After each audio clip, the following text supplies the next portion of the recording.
گھروں میں لڑائی کس کی وجہ سے ہوتی ہے؟ بیوی کی وجہ سے کہ خاوند کی وجہ سے؟ بیوی کی وجہ سے؟ خاوند کی وجہ سے نہیں. جب بھی لڑائی ہوتی ہے خاوند کی وجہ سے ہوتی ہے.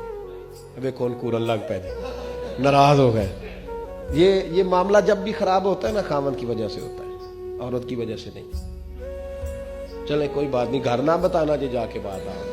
ہنسے نہیں زیادہ مسجد میں، گھر نہ بتانا، لیکن بات صحیح ہے جو میں کہہ رہا ہوں، اس پر دلیل رکھتا ہوں. کیوں بھلا؟ اس لیے کہ عورت کی تو عقل آدھی ہے، وہ تو کرے گی بیوقوفوں جیسی بات. تو آپ کی تو پوری ہے نا، تو سمیٹنا کس نے تھا؟ بات کو سمیٹنا کس نے تھا؟ جس کی پوری ہے. اور بھائی سمجھ آ رہی ہے میری بات کی؟ بات کو سمیٹنا کس نے تھا؟ جس کی عقل پوری ہے. بھئی اس کو بیوقوف بھی کہے جا رہا ہے اور بیوقوف کا جواب بھی دیے جا رہا ہے. ان کا جواب یہ بھی کہا جا رہا ہے تیری تو عقل ہی آدھی ہے، میں کیا کروں. تو بھئی بحث نہ کر، پھر جس کی آدھی ہے اس سے بحث. میری بات کی سمجھ آ رہی ہے؟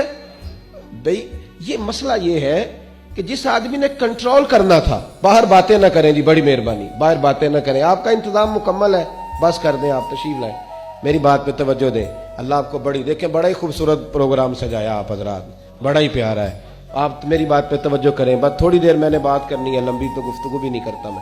میرے عزیز، آپ نے سمیٹنا ہے، آپ نے حوصلہ کرنا ہے، حلم کے ساتھ رہنا ہے، درگزر کرنا ہے، معافی دینی ہے. میرے رسول کریم علیہ الصلوۃ والسلام بہت زیادہ معاف فرمایا کرتے تھے، بہت زیادہ حضور درگزر کرتے تھے، بہت زیادہ.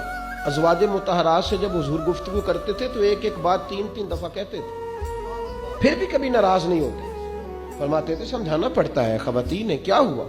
ہمارا وہ جو سخت مزاج ہے نا، ہماری طبیعت میں ہمیں گزارا نہیں کرنا آتا.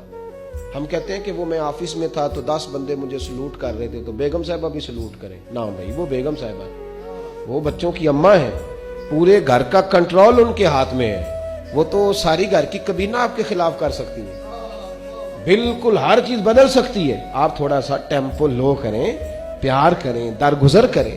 جب آپ بہت بڑے آفیسر ہیں تو وہ دفتر میں ہیں، اگر آپ خطیب صاحب ہیں تو مسجد میں ہیں، پیر صاحب ہیں تو خانقاہ میں. گھر میں آئیں تو لیول بنائیں، گھر کے اندر آئیں تو ایک ماحول آپ کا ہونا چاہیے.